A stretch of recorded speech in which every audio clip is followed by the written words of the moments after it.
Boa, gente. Primeiro, obrigado por terem topado ter esse momento de troca. O objetivo é ser um momento íntimo, enxuto e principalmente a gente estudando um caso de uso real aqui. Acho que é bem legal. Obrigado, Fê, por ter topado contar um pouquinho da história, dos desafios e como é que a Terra está endereçando eles. Deixa eu dar um resumo super rápido aqui, gente. Eu vou colocar um material na tela. Aparece para vocês? Sim, Sim, Gui. Maravilha. Gente, rapidamente, por que que a gente faz essas conversas, acho que dando um pouco de contexto de Tifis Group e até dos desafios que a gente está vendo de mercado. O mundo está mudando com muita frequência, a gente está num debate enorme, global, se as empresas nessa frequência de mudança elas estão só conseguindo sobreviver aos desafios, ou se de fato elas estão conseguindo prosperar, né? Se a gente pega nos últimos anos, aconteceram vários fatores, ou externos ou internos, que provocaram essas mudanças nos negócios. O nosso entendimento é que isso não vai diminuir o ritmo, a gente vai precisar aprender a lidar com esse tipo de contexto. E aí, quando a gente vai tentar entender como é que a alta liderança dos negócios tem lidado com esse tipo de contexto, essa turma está sendo pressionada a tomar um monte de decisão estratégica rápida, mas a gente está vendo muita falha em execução, geralmente por dois motivos principais, né? Que estão no design da coisa, né? Ou por desafios de design de alocação de recurso, ou por desafios de design de prontidão de força de trabalho, de garantir que a gente tem na estrutura aquelas expertises coerentes com as decisões estratégicas que a gente tomou, né? Exemplo, já que a gente vai falar de crescimento hoje, quero crescer 500% esse ano. Aí você vai ver o nível de alocação de recurso, time, investimento, etc. Às vezes não está coerente com quem quer atingir esse objetivo. No design, a gente aumenta a chance de existir uma falha de execução, né? E foi para resolver esse problema que a gente resolveu empreender a Tifis Group, né? De como é que eu ajudo os negócios a acessar as expertises que eles precisam dentro do contexto que eles têm, né? A gente faz isso com uma rede de executivos que atua basicamente nos nossos clientes nesses três formatos, né? Desenvolvendo executivos, trabalhando por projeto ou atuando em vagas que podem ser part-time ou full-time. Tem, vou pular algumas coisas. Tem N empresas já brasileiras usando o modelo. A Terra é uma delas. Acho que vai ser super legal a gente explorar um pouco aqui do estudo de caso da Terra. E novidade aqui para vocês, quem durante o papo aqui tirar algum print, marcar a gente lá no LinkedIn que está participando desse momento, a gente vai fazer um sorteio. A Harvard Business Review soltou um livro muito rico sobre Open Talent, e a gente vai sortear aqui entre as pessoas que marcarem a gente lá no LinkedIn. Dito tudo isso, gente, eu vou parar de dividir minha tela. Eu quero deixar vocês super à vontade para comentar, levantar a mão, interagir aqui, tá? Não é uma conversa só entre o Fê e eu, então fiquem à vontade. Fê, queria que você se apresentasse, falasse um pouco da Terra antes da gente chegar nos últimos desafios e um pouco no desafio 24, 25, vou chamar assim. Acho que é legal você dar um pouco de histórico sobre Felipe, quem é o Felipe, e também um pouco de como é que nasceu a Terra e como é que a Terra veio até aqui, enfim, um pouco de contexto. joia. Obrigado, Gui, pessoal da Chiefs, pelo convite. É um prazer estar aqui com vocês. Bom dia, turma que está aqui acompanhando. Como a gente não tem um grupo tão grande, eu vou super recomendar que a galera interaja mesmo durante. Eu acho que é muito mais legal se tiver um papo mais aberto aqui, quiser abrir o microfone. Tô causando aqui na tua facilitação, Gui, mas eu acho que fica legal também se o pessoal aí for participando direto, quiser levantar a mão, abrir o microfone, mandar no chat, como vocês preferirem. É, Felipe, eu sou pai do Bento, meu filho tem 6 anos, marido da Aninha, moro no interior de São Paulo, aqui em Piracicaba. Sou nascido em São Paulo, mas cresci no interior, voltei para o interior durante a pandemia. A minha trajetória, ela é basicamente toda ligada a três tópicos: negócios, tecnologia e conteúdo, educação.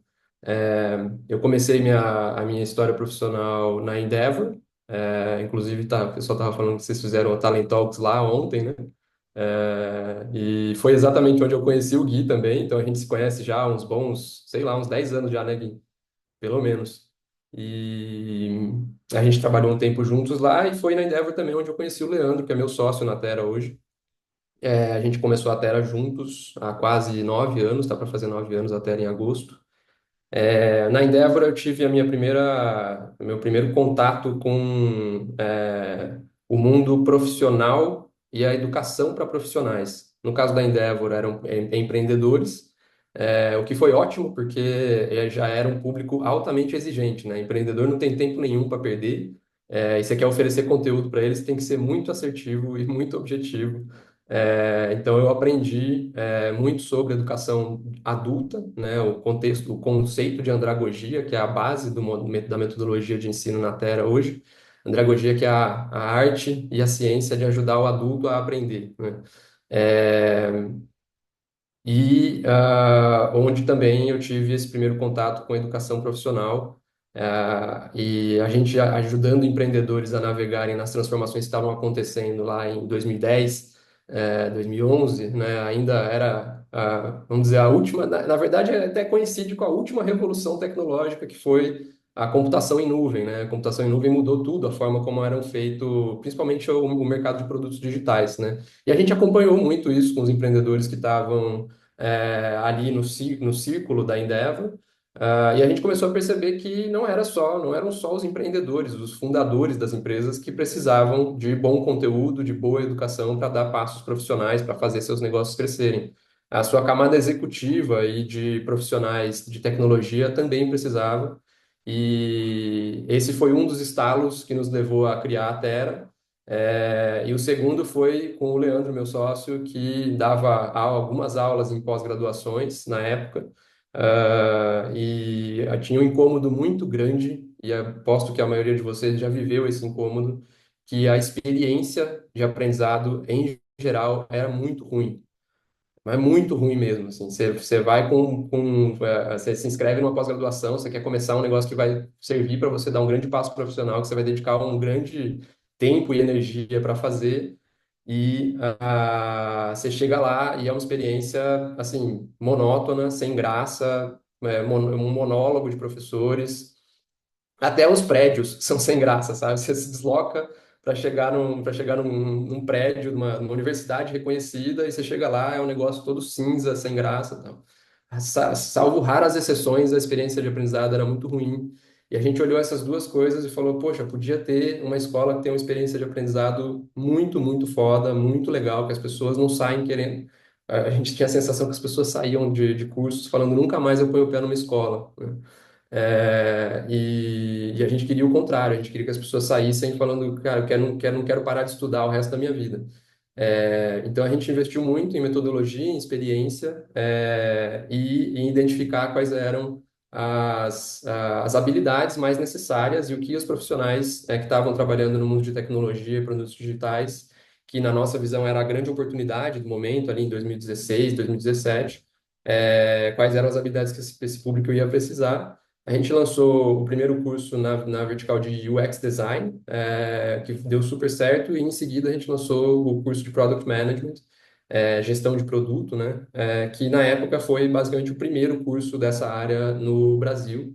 E era uma área que a gente pegou a onda no momento certo, assim, estava começando a explodir, até então Product Manager não era uma carreira muito conhecida, e aí, o avanço das startups e da transformação digital mesmo de muitas empresas, vídeo Itaú, onde a gente já treinou quase 4.000 pessoas na área de produto, estava deslanchando, né? Então a gente pegou muito essa onda.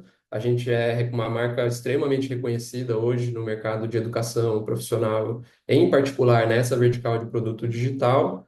E vivemos uma série de transformações já, né? A gente começou presencial em São Paulo, daí com pandemia a gente converteu todo o modelo para online.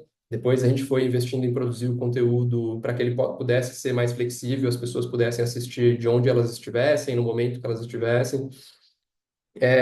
Criamos uma plataforma. A plataforma hoje tem um modelo de assinatura e a gente vai compondo, né? O portfólio da Terra hoje atende diferentes perfis, com diferentes senioridades, diferentes intenções de maneira de aprender, com vários formatos. Você pode fazer a assinatura da plataforma, você pode fazer um curso em turma, ao vivo, com inclusive encontros presenciais, você pode fazer o MBA, que é um dos recentes lançamentos da Terra. Então, hoje a gente já está num. E tudo isso foram muitas transformações, inclusive organizacionais, né? Estou contando essa história porque a gente viveu diversos momentos. A gente não é uma empresa super grande, tá? A gente hoje tem uma empresa de 40 pessoas. A gente chegou num período em que tudo era ao vivo na Terra, a ter 4.000 aulas ao vivo no ano, e isso demandava uma operação muito grande. Então, a gente chegou a ser uma empresa de mais de 150 pessoas no time. E depois fomos pivotando o modelo para que pudesse ser um pouco mais sustentável, mais escalável. E hoje a gente está de volta num ritmo de crescimento super legal e num momento, de novo, bastante empolgante mesmo, né? Com a revolução tecnológica que a gente está vivendo hoje, com inteligência artificial e onde a Terra está se posicionando com bastante força também. Então, recentemente, o nosso mais novo lançamento é o curso que chama AI Product Leaders, que é para ajudar os líderes de produto a navegarem na era da inteligência artificial. A gente lançou tem 14 dias e a turma já está cheia. Então, estamos super animados aqui com esse novo momento também. E eu acho que vale mencionar uma questão organizacional, que como que a Terra consegue ser uma escola tão relevante com 40 pessoas no time? Um é que a gente pensa o tempo todo nessa história de design organizacional e qual é a maneira mais produtiva e eficiente com que a gente pode trabalhar. E dois, a gente, desde o primeiro momento, a gente entendeu que a Terra devia ser uma empresa descentralizada e que tinha uma perspectiva do futuro do trabalho. Se a gente ia falar de futuro do trabalho, a gente tinha que estar seguindo as tendências e entendendo para onde o mercado está indo, né? Então, desde 2016, até era uma escola que nunca teve um professor na folha de pagamento, né? A gente tem mais de 200 professores atuando com a Terra hoje, todos em rede, né? Todos de maneira descentralizada, que atuam como professores do Mercedes. Têm seus empregos fixos, né? São pessoas que atuam no mercado, e isso é necessário para o nosso método de ensino, e no seu tempo extra atuam como professores na Terra. Isso funciona muito bem, sempre funcionou muito bem, claro que com uma camada de gestão em cima disso muito bem estruturada, né? Então não é que a Terra seja só o time de 40 pessoas, a gente é as 40 pessoas mais os 200 professores que fazem parte aqui dessa rede e são membros também dessa comunidade aqui. Ah, Acho que esse é o preâmbulo, tá de bom tamanho já, né? Excelente contexto, Fê. E eu queria, acho que levar a nossa conversa aqui para um caminho que acho que você contou vários movimentos de negócio, eu vou destacar alguns, mas para a gente discutir o que design organizacional e gente tem a ver com esses movimentos de negócio. E eu queria pegar um recorte específico da tua fala que foi, a gente era, né, uma empresa que sala de aula, 4.000 aulas no ano, uma operação gigante, tinha 150 pessoas no time. Nessa fase, como é que vocês estavam estruturados? O que era core? Quais eram os desafios?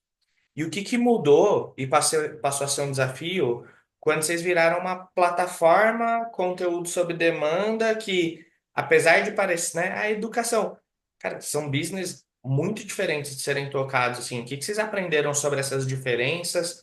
Quais foram os desafios para conseguir flipar esse modelo? São business muito diferentes. Esse foi o período, de fato, mais difícil da porta para dentro, né, da empresa. A gente chegou à conclusão em 2022, quando a gente chegou nesse volume de 4.000 aulas, que essa operação era uma operação insustentável e incoerente com a empresa que a gente tinha sonhado lá atrás.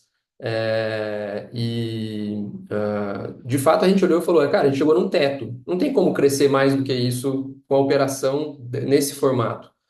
Era, obviamente, a gente sofrendo com o nosso próprio sucesso, né? Porque se tinha 4.000 aulas no ano para fazer, era porque estava tudo indo muito bem. Mas a gente entendeu que não ia ser sustentável para dar o próximo passo. Então, nessa época, a gente era de... Olha como é que a coisa vai evoluindo, né? Tinha tanta aula e tanto curso já que a gente tinha lançado, que a gente passou a se dividir internamente por escolas. É como se a Terra fosse uma holding e dentro da Terra, mas não era assim, tá? Isso era só uma empresa mesmo, mas dentro da Terra tinha várias escolas: a escola de produto, a escola de design, a escola de dados, a escola de software. E aí dentro de cada escola existiam os produtos. E aí cada escola era uma estrutura organizacional específica, moldada em elasticidade de acordo com o tamanho da sua operação. Então, a escola de produto, que era onde a gente tinha o carro-chefe, né, o Digital Product Leadership, era uma escola que tinha 15 pessoas na estrutura. A escola de desenvolvimento de software, que era o curso mais recente na época, era uma escola com 3 pessoas na estrutura. Então, a gente conseguia criar uma elasticidade com o mesmo modelo de trabalho e processos, mas o volume de pessoas atuando com esses processos. Então, a gente conseguia padronizar uma série de elementos de forma de trabalhar e metodologia de trabalho, mas dentro das escolas a gente tinha diferentes volumes de pessoas atuando. E aí cada escola tinha uma liderança. E isso acabou se tornando um problema também, porque a empresa ficou inchada, né? Principalmente na camada de liderança, que é a camada mais cara, inclusive. Para cada escola precisava ter uma liderança, dependendo do tamanho da escola, precisava ter 2, 3 camadas de liderança. Aí a gente era uma empresa de 150 pessoas, chegava a ter 5 níveis hierárquicos entre o CEO e um analista. Pô, não faz, não dá, isso não ia parar em pé. Se fosse uma empresa de, sei lá, 500 pessoas, talvez isso fizesse sentido. Mas naquele tamanho, para a gente não tava fazendo sentido nenhum.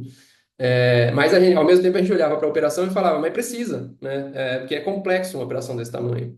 E aí foi assim que a gente foi chegando à conclusão que a gente precisava pivotar o modelo. Então a gente investiu muito em construir a plataforma, em produzir o conteúdo em videoaulas e reduzir muito o volume de aulas ao vivo que eram necessárias. A gente valoriza muito a aula ao vivo, tanto é que nossa questão lá atrás de experiência ainda faz parte da nossa visão. Então a gente continuou tendo aulas ao vivo, continuou tendo turmas, mas o volume de aulas ao vivo por turma foi drasticamente reduzido. A gente colocou workshops ao vivo de maneira para que as pessoas pudessem acessar de forma ilimitada na assinatura da plataforma. E aí isso faz com que a gente tenha que operar ao vivo em volumes muito menores.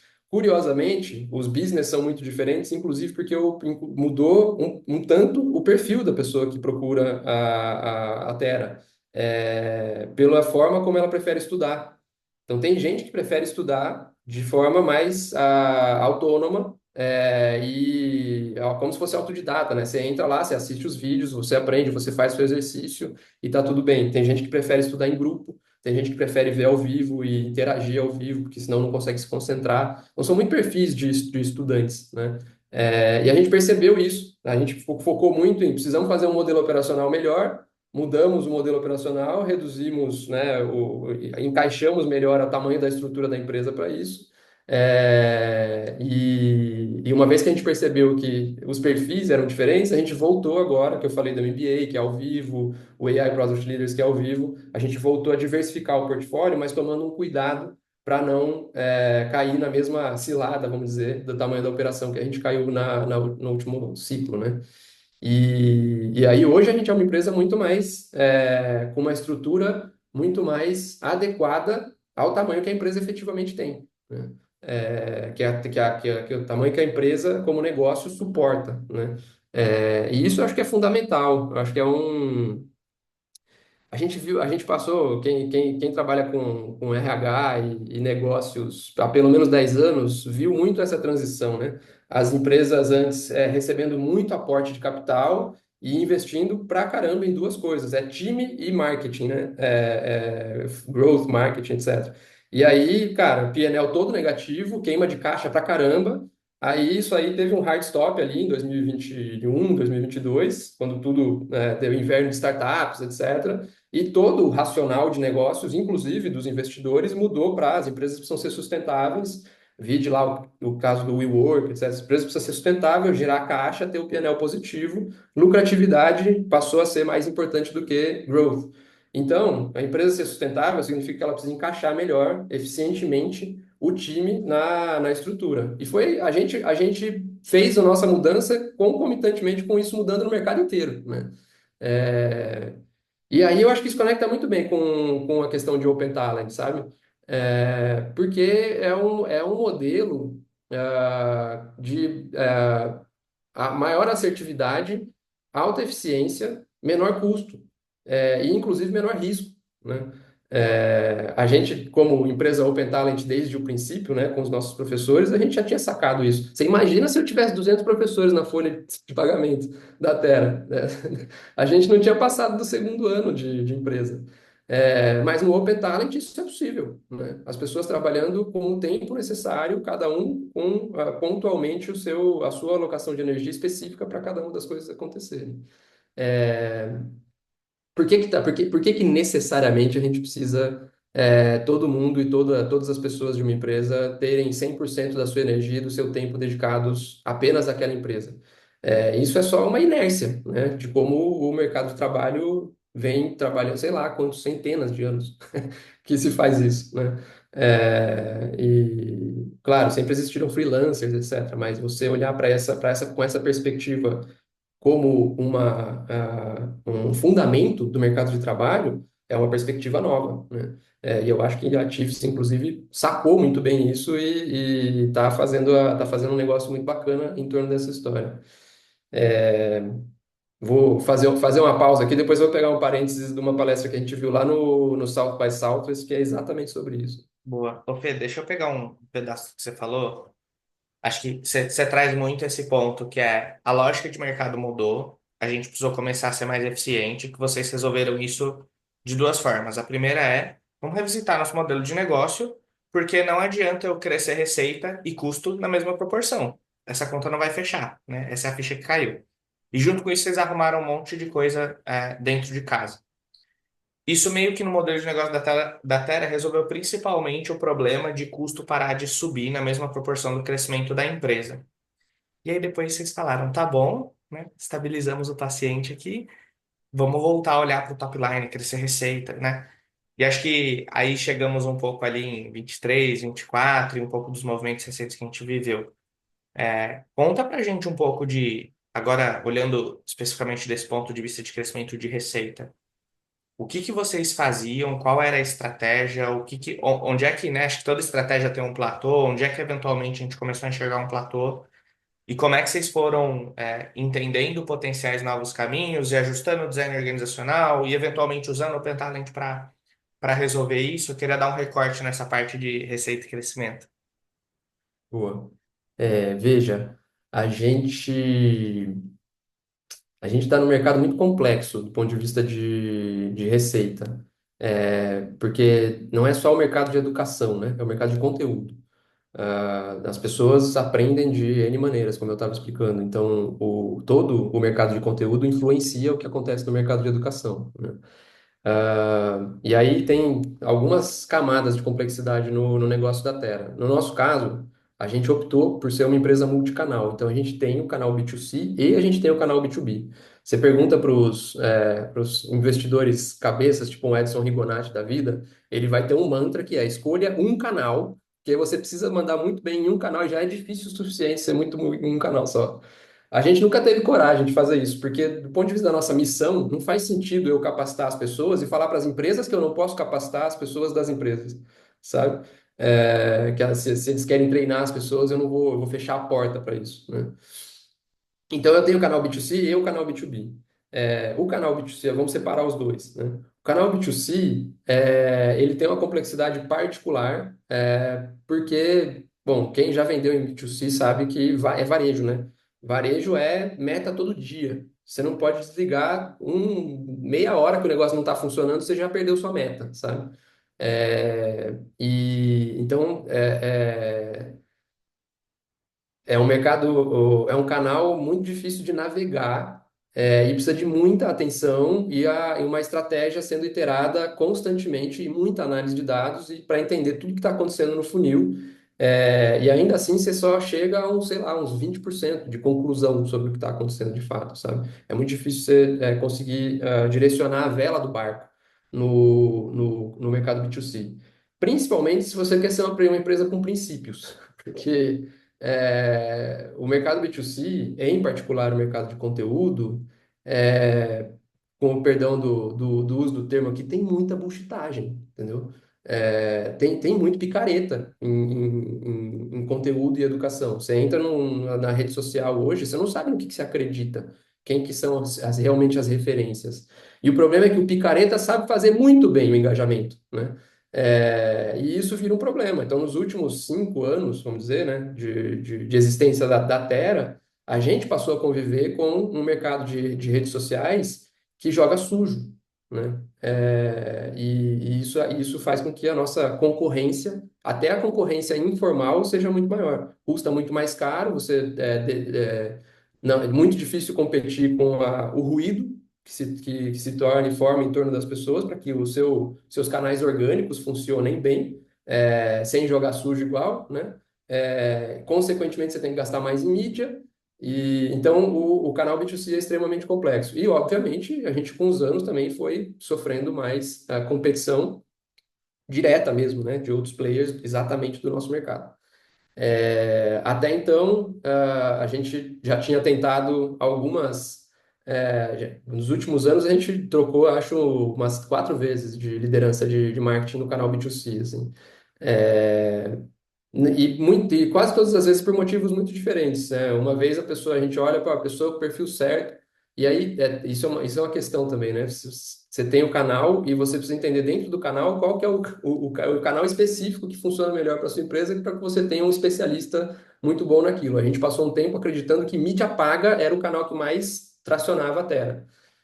Aí a gente falou, vamos trazer uma pessoa muito boa de mídia paga para liderar o marketing. A gente trouxe uma pessoa muito boa de mídia paga que nas outras coisas não tinha consistência de trabalho e não era uma liderança bem estruturada, como líder mesmo, para um grupo, um time grande ali. Não funcionou. A mídia paga foi um pouco melhor, mas o resto não funcionou. É, e aí a gente, então quando a pessoa era muito boa líder, ela também pecava na capacidade técnica e assim a gente não conseguia encaixar direito, né? E aí, então tem isso e tem o canal B2B. O canal B2B, ele é o oposto, né? Enquanto o B2C, ele tem uma característica mais de ciclo de venda curto, uma vez que a pessoa demonstra interesse, né? Você pode passar o lead, pode ficar na base 4 anos, mas quando ele demonstra interesse, ele compra rápido. Ticket relativamente mais baixo. Não que o ticket da Terra até que não é baixo em geral, mas mais baixo do que do B2B, obviamente.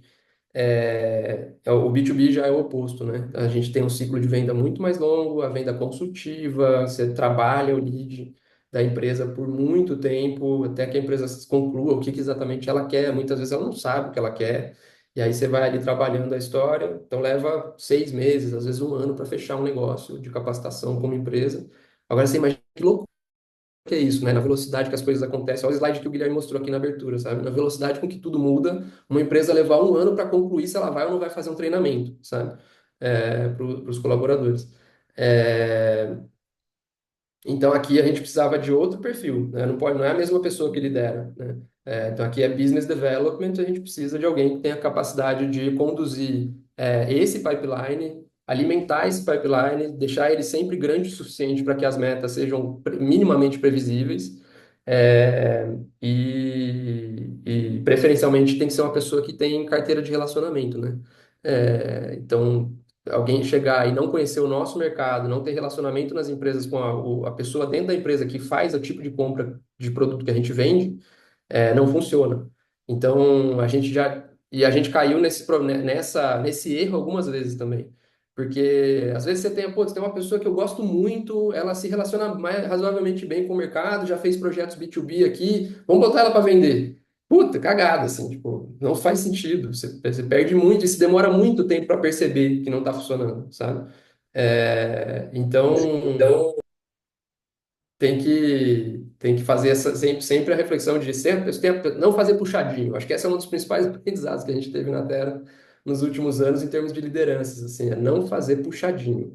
Tem que botar a pessoa certa, com o perfil certo, e tem que ver rapidamente se a pessoa está adequada mesmo ao tamanho do desafio e a especificidade do desafio ali, né? Enfim, aí foi nesses aprendizados que a gente caiu aqui na última virada, né? Foi quando a gente conversou com o Gui e fomos atrás e encontramos pessoas para ocupar essas duas posições, a de liderança de marketing B2C, marketing e vendas, né? E a de business development no B2B. Ô, Pedro, deixa eu acho que marcar um ponto da tua fala que me chama a atenção, que acho que é legal para nós aqui, que é, às vezes a gente ouve, eu não sei se acontece com vocês, eu ouço todo dia de algum empreendedor dizendo, estou com problema de crescimento, preciso de... Aí vem alguma etiqueta, alguém de marketing, alguém de vendas, alguém... Eu acho que a gente aporta muito valor nessa discussão quando a gente entende engrenagem de crescimento, que é um pouco pegando o case que o Felipe trouxe aqui. Cara, legal, meu modelo é B2C. Qual é a engrenagem que eu vou usar aqui? É mídia paga, é CRM, é o quê? Né? Do outro lado, o mesmo problema de crescimento tem uma origem, uma demanda de expertise, um perfil totalmente diferente, relacional, consultivo, né? Então, acho que a gente começar a granularizar, né, como é que a nossa empresa cresce do ponto de vista de estratégia, do ponto de vista de maturidade dessas estratégias, o que que a gente já sabe que é motor de crescimento, o que que a gente vai testar, porque eu não tenho certeza se isso vai dar certo. Isso começa a abastecer um monte de premissa para tomar decisão sobre, tá bom, como é que a gente, como estratégia de gente, apoia. E eu queria voltar aqui no teu case, para. Você tinha várias formas de. Você falou agora no final, né? A gente foi lá, trabalhou com ativos e optou por Open Talent. Você tinha várias formas para resolver o teu problema. O que que você via de alternativa? Quais as premissas que você adotou? O que que te fez ir por um caminho de um talento sob demanda? Eu acho que é legal você abrir um pouco desse racional de quem estava na cozinha debatendo, né? E acho que muito, principalmente, Fer, porque tem um elemento que é a gente apoia líder de negócio com problema crítico. Gente, todo mundo sente uma insegurança para tomar decisão sobre isso, porque são seguranças que você, né? São decisões que se a gente erra, custa caro, a gente sabe, né? E por isso uma cautela, uma reflexão, essas premissas, como é que foi o teu processo de reflexão? É, ah, olha, eu vou contar para vocês da maneira mais literal possível. A gente já tinha feito essas várias trocas de pessoa na posição, e a gente ficava batendo cabeça, e a gente até chamou uma amiga de tempos já do mercado, a gente mandou o convite para ela fazer uma mentoria com a gente, que no final nem teve necessariamente uma ligação direta com a gente procurar Chiefs, mas é só para contar para vocês como a gente se sentia. O nome do invite da mentoria era Dia da Marmota.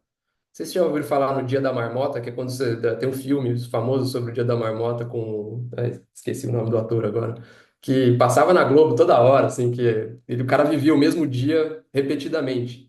E a gente estava se sentindo no Dia da Marmota com esse problema da liderança de marketing, assim, cada 3, 4, 5 meses a gente estava de novo discutindo, estava com o perfil errado. E empreender, assim, quando você é uma liderança e tem que tomar esse tipo de decisão, é um processo muito solitário. Por mais que eu e o meu sócio a gente possa discutir entre nós, é solitário entre os dois, sabe? E no fim, é a camada de liderança. Você não tem mais ninguém para perguntar na empresa, sabe? Então, ou você vai fazer uma mentoria, e a mentoria em geral vai ser muito, vai acabar tendo uma perspectiva muito única do perfil do mentor e a experiência que o mentor já teve, que não é exatamente a mesma que a sua. Ou você tem que procurar ajuda de alguém que vai conseguir colocar uma perspectiva mais holística na história, sabe? E ah, o que eu achei legal quando a gente conversou com a Chiefs é que, comparado, eu já tinha tentado, até era Open Talent, hein? Lembrando da minha rede de experts aqui. E a gente já tinha tentado dentro da rede da Terra, só que marketing não é o nosso forte, né? Então a nossa rede também não é super forte em marketing. E, em particular, a gente precisava de alguém com experiência no nosso mercado, né? Mercado de educação para adultos, profissional e tal. Não adianta nem ser uma pessoa que está acostumada a vender educação para outros tipos de perfil, sabe? Porque muda muito, assim, e a curva de aprendizado demora tempo pra caramba.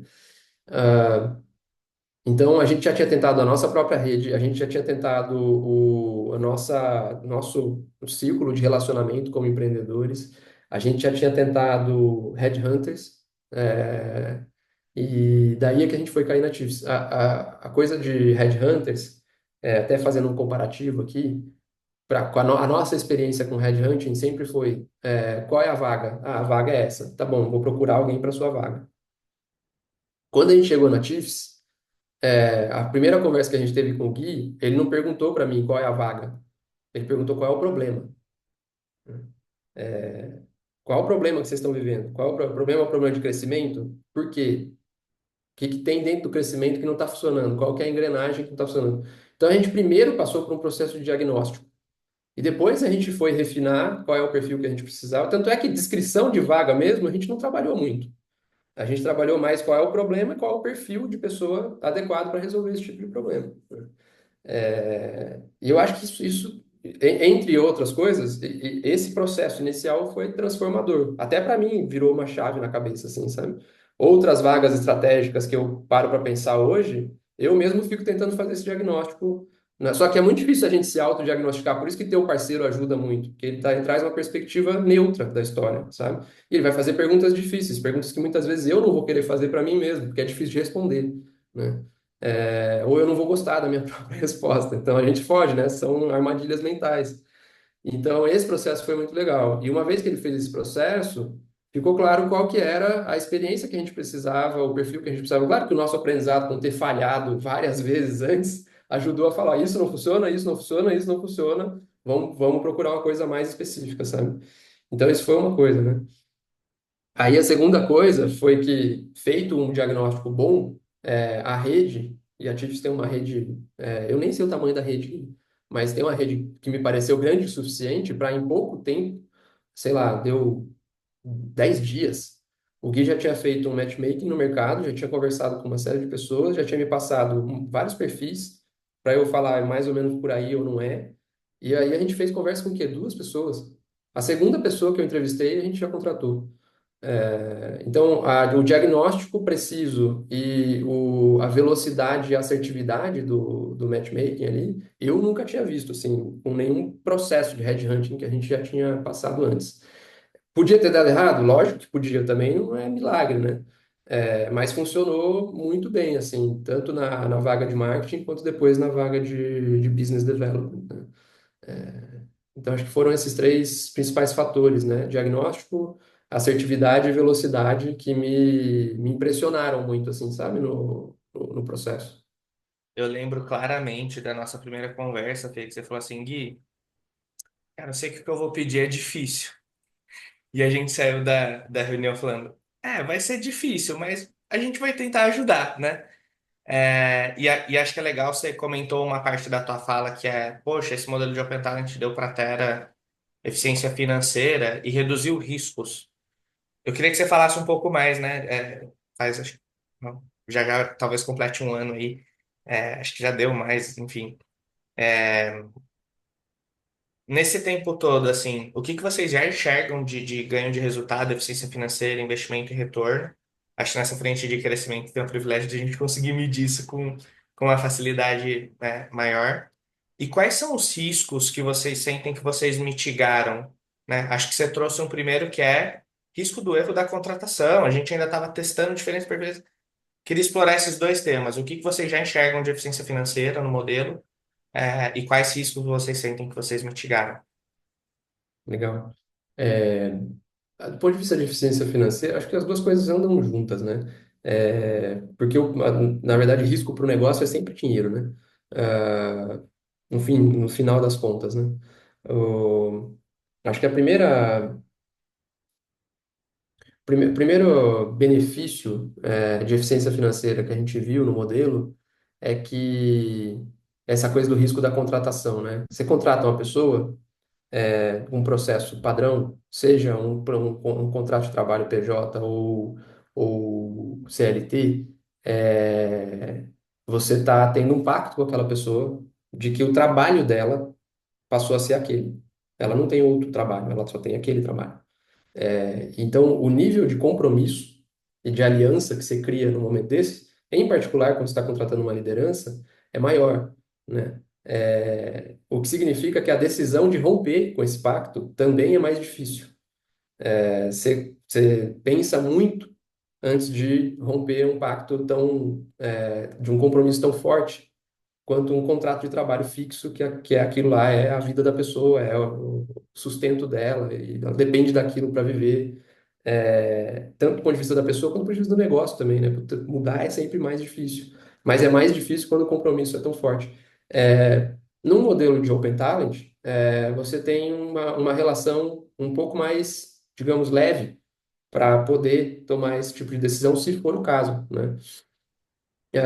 A gente trouxe a Mariana, que foi a CMO contratada, foi a primeira contratação nesse modelo, num modelo part-time.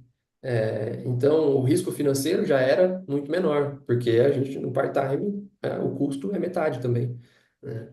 Então, ela seria uma profissional que custaria o dobro para uma empresa em crescimento, para uma empresa de tamanho médio como é a Terra, o salário de um executivo bom de mercado representa bastante na folha, né, total. Então, você poder fazer vamos dizer, um test drive e trabalhar com a pessoa no modelo part-time, que é quase como se fosse um namoro antes de um casamento, é, o risco financeiro é infinitamente menor. Ah, beleza, mas tem os 3 meses de experiência, etc. Eu, particularmente, nunca vi esse negócio funcionar na minha vida. Se alguém está calculando se já deu 3 meses, não deu 3 meses, etc. Mas quando o modelo é part-time, você fica part-time enquanto precisar ficar part-time, sabe? Claro que o compromisso e o escopo da pessoa, o volume de coisas que você vai esperar dela, não pode ser de uma pessoa full-time, mas vai dar para testar se a pessoa tem as skills, se ela vai conseguir executar, se ela vai conseguir gerar valor. E, em particular, com executivos muito experientes, o modelo que é também conhecido como fracional, né, parte também do fato de que a pessoa olha e fala, porra, eu tenho tanto a agregar que eu posso agregar simultaneamente, do ponto de vista de liderança, com vários negócios, não com um só. É um desperdício eu dedicar todo o meu conhecimento e energia a um negócio só. Então, para a pessoa também é bom, né? O executivo que passou a pensar dessa forma. Não é que eu fiz um processo seletivo, cheguei na Mariana e no final do processo seletivo eu falei para a Mariana, ó, Mariana, mas o trabalho é part-time, tá?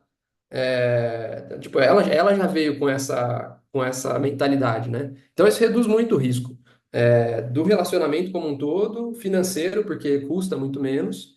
E se precisar trocar, a gente troca com muito mais facilidade, até porque a relação está intermediada, né? No caso aqui com a Chiefs, que inclusive nos ajuda na comunicação, do relacionamento, do contrato, etc., para que tudo fique redondinho, assim, sabe? É o que dá um respaldo, né? Acho que o respaldo da Chiefs ajuda bastante também. E, ou seja, o custo foi menor. Eu trouxe uma executiva que tinha uma mega experiência no mercado específico que eu atuo. Então, ela já conhecia de N técnicas, canais, o que funciona, o que não funciona. Claro que ela teve que aprender do meu público em particular, mas isso qualquer um vai ter que aprender. E ela imediatamente começou já a olhar e falar, cara, o que está errado nessa estrutura? Que tipo de skill não tem nesse time, que deveria ter? Outra coisa legal, do ponto de vista de Open Talent, ela com a cabeça de Open Talent também passou a pensar para dentro do time com o racional de Open Talent. Então, ao invés de contratar uma pessoa full-time só para fazer e-mail marketing, ela pegou um cara muito foda do mercado que faz e-mail marketing para várias empresas. Ele passou a trabalhar o tempo dele como freelancer também, muito assertivamente. Então, ela vai montando o time com o racional de Open Talent, né? E isso também reduz o risco para a empresa de maneira geral. É, e uma vez que ela estava muito bem encaixada com o nosso tipo de negócio, os canais que a gente atua, a chegada dela teve uma curva de aprendizado menor e ela começou a reduzir também investimentos de baixo retorno que estavam acontecendo, né? E isso permitiu que o nosso ROI, por exemplo, o ROAS, né, que é o retorno sobre o investimento de mídia, aumentasse bastante. O custo de mídia reduziu. Então, a empresa como a Terra no B2C, como a maioria das empresas de varejo, o item A das despesas é folha e o item B é marketing, né? Mídia paga, Google, Facebook, etc. Ela conseguiu reduzir bastante. Então, não é só que eu trouxe uma pessoa mais barata, a pessoa que me custou mais barato também tomou decisões que me reduziram o custo sem afetar o meu nível de crescimento negativamente. A primeira coisa foi isso. A gente não passou a crescer logo que ela chegou. A gente só estabilizou mais ainda um paciente que não estava exatamente encaixado, né? E aí, depois disso, é que agora você vai mexendo, vai fazendo os fine-tunings ali dos canais e vai crescendo, né? Então, acho que esses são os principais benefícios assim que a gente encontrou no modelo. Boa. Gente, se alguém tiver perguntas, pode abrir o microfone aqui e fazer. Eu vou puxar uma pergunta que a Vivian me mandou aqui no chat, que ela tá com o microfone com problema. Felipe, falando em treinamento de empresa e colaboradores de empresa, o fluxo seria treinar líderes e aguardar essa turma digerir a mudança para depois ir para o grupo? Como é que a gente lida com cenários onde a liderança não está preparada? O que vem primeiro? Como é que a gente lida com esses letramentos, principalmente? Acho que deve ter sido um baita dilema na Estrada da Terra, né? Por pegar profissões novas, vou chamar assim, né? Produto não existia, que, enfim, como é que foi a experiência de vocês, assim? Vocês focaram em líderes? Essa turma tem que trabalhar de forma coordenada? Sim. Olha, isso varia muito de empresa para empresa. Cada uma é um cenário e cada cenário precisa de um diagnóstico específico. Por isso que a coisa que eu estava falando da venda B2B na Terra, passar por um processo longo, de consultivo mesmo, né? Para entender o que é que a empresa precisa e ajudar a empresa a tomar a melhor decisão. Muitas vezes chegar, quero fazer um treinamento para 30 Product Managers, mês que vem. Aí a gente vai conversar com a empresa, a liderança, o time de produto está dentro sei lá, da estrutura de tecnologia, que não conversa com a estrutura de negócios, e aí não vai adiantar nada eu treinar o Product Manager, porque ele não vai entender fazer conexão com o negócio. Então, às vezes, a gente chega à conclusão que a liderança precisa estar embarcada. É, a gente lá no começo sofreu bastante com isso, porque as empresas traziam o time e a liderança para o mesmo treinamento. E aí a gente via, tipo, DR da empresa acontecendo durante, durante o curso, sabe? E as pessoas, dependendo do nível de ambiente organizacional, tendo medo de participar do curso, de levantar os problemas e o que que elas gostariam de estudar mais, ou que problema quer aprofundar, porque o chefe dela está na sala. Então, cara, isso é muito sensível, muito mesmo. E aí a gente começou a aprender a fazer esse direcionamento um pouco melhor. E aí tem treinamento que é específico para liderança. Normalmente a gente tenta convencer a empresa que se a liderança tem um déficit de conhecimentos, skills, que seja feito primeiro um treinamento com a liderança e depois um treinamento com o time, para que a coisa entre num fluxo. Mas, assim, resumindo, a resposta para essa pergunta é que depende muito do negócio e da estrutura. Boa. Alguém quer aproveitar aqui o tema e trazer alguma pergunta, alguma curiosidade?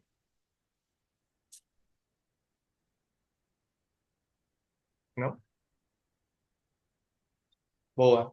Fê, se você fosse, acho que aproveitando nossos minutos finais aqui, queria que você tentasse resumir um pouco de tudo que a gente falou no modelo mental, assim, de olhando para trás, quais foram os grandes passos que você percorreu para conseguir identificar essas disfunções no negócio da Terra, ajustes, o que que você avaliou ali do ponto de vista de design organizacional para fazer sentido, até chegar no momento que vocês estão hoje entrando numa nova fase, avançando nesses desafios.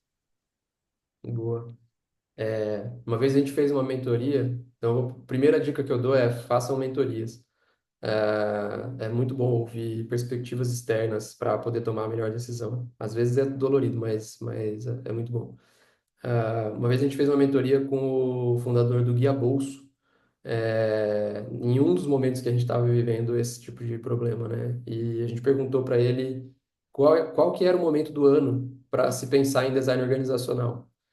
Se era no planejamento estratégico, na revisão semestral. Ele virou para a gente e falou: é todo dia.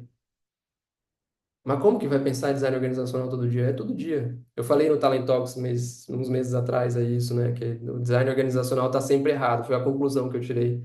É, Porque todo dia tem alguma novidade, todo dia mudou alguma coisa no negócio, todo dia você aprendeu alguma coisa nova, todo dia você viu como que um perfil encaixa com o outro para fazer um determinado processo funcionar melhor ou pior. Então, líder de negócio e principalmente área de RH, imagino, tem que estar preocupado com o design organizacional a todo momento, né? Ah, mas você vai ter reunião todo dia para discutir o design organizacional? Não, mas você está pensando nisso toda hora, né?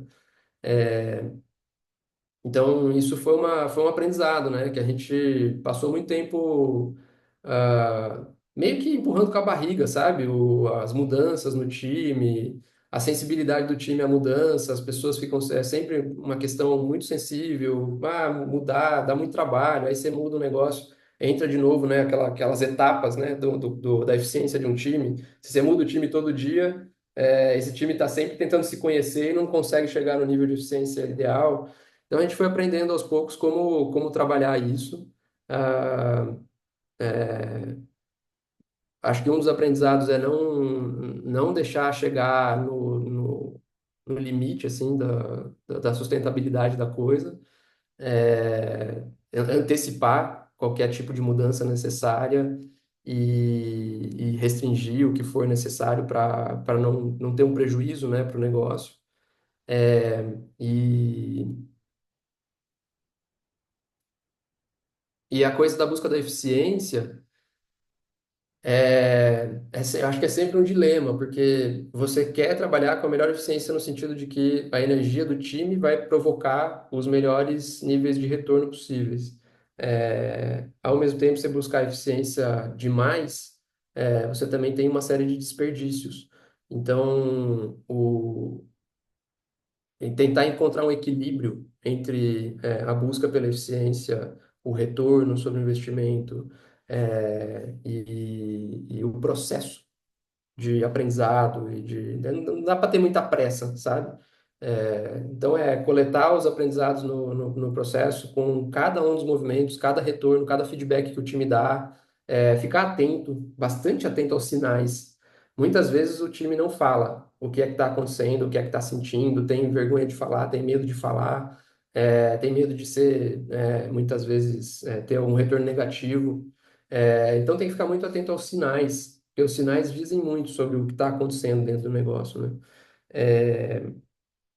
E saber trabalhar os sinais, né? Antecipar o problema para que o problema não fique grande demais, é, nesse enquanto você está tentando interpretar e pensar o que está acontecendo, né?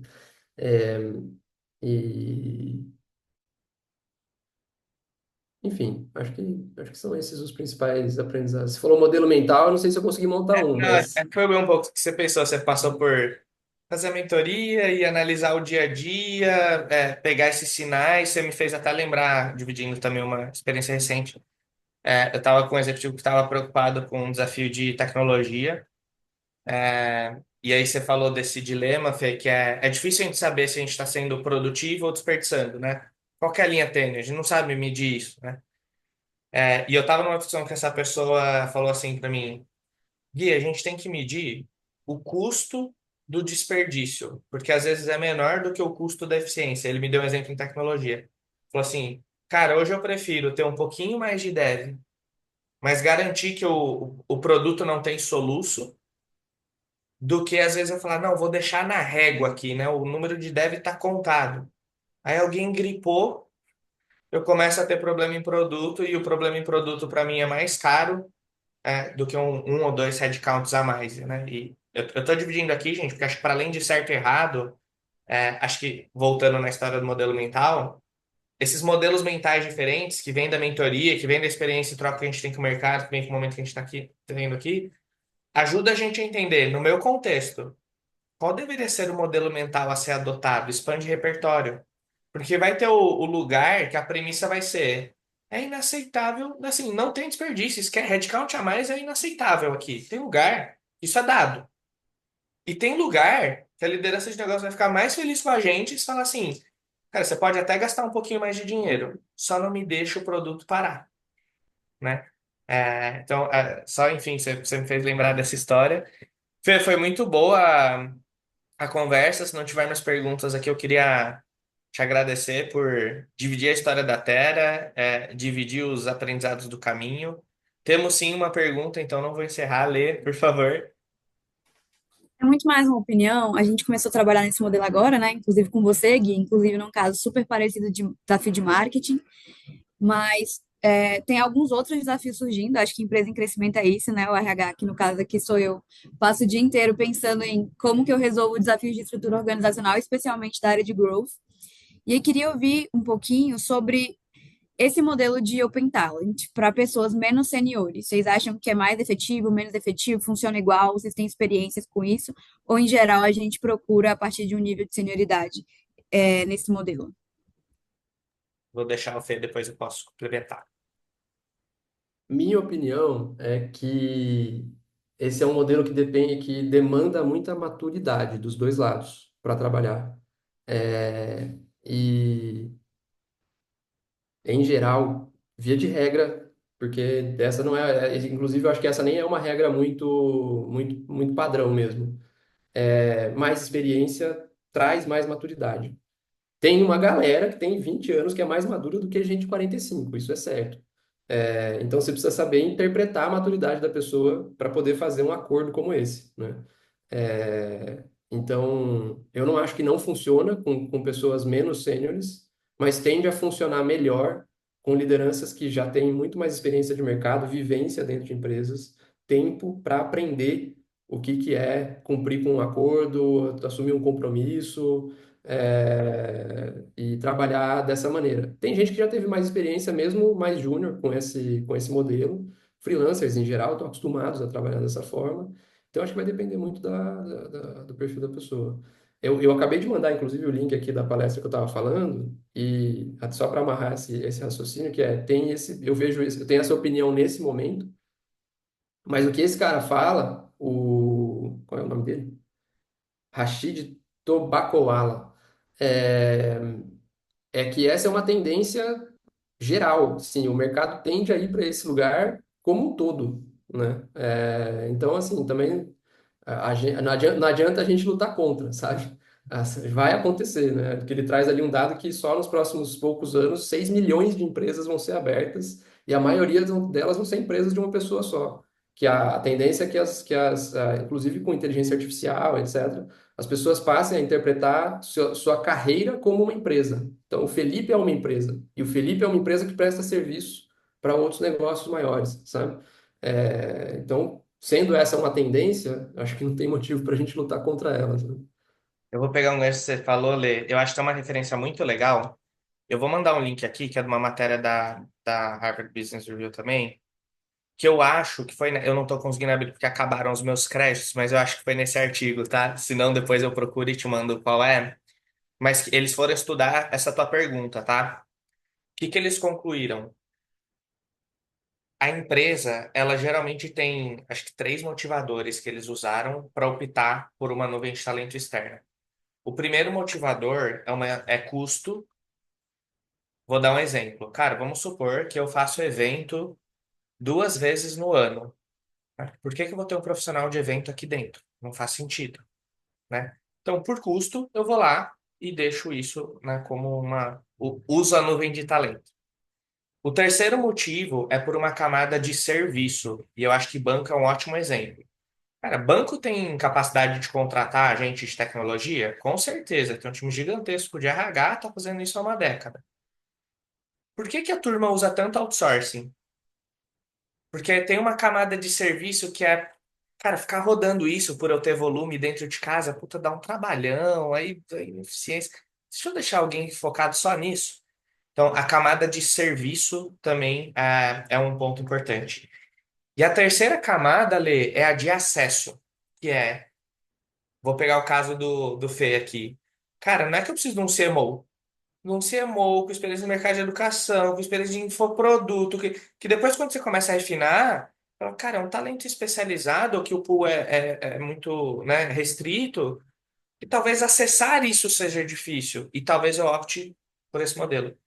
Então, só ajudando a pensar, acho que vale pensar aí nos teus desafios, o que motivaria eu tomar uma decisão não só do ponto de vista de nível de senioridade, mas de usar em outros layers. E aí, agora, de forma objetiva, tem gente que usa assim em outros níveis de senioridade, em tecnologia, em marketing, em design, acho que principalmente nessas frentes, né? Mas dá para expandir isso, acho que esse racional para N outras frentes. Maravilha, muito obrigada. Boa. Mais perguntas, gente? Se não, Fê, muito, muito obrigado pelo tempo e por dividir a história da Terra e a tua aqui. Foi, de fato, uma troca muito, muito rica. Obrigado pelo convite, adorei o papo. Obrigado, gente. Boa sexta, bom final de semana.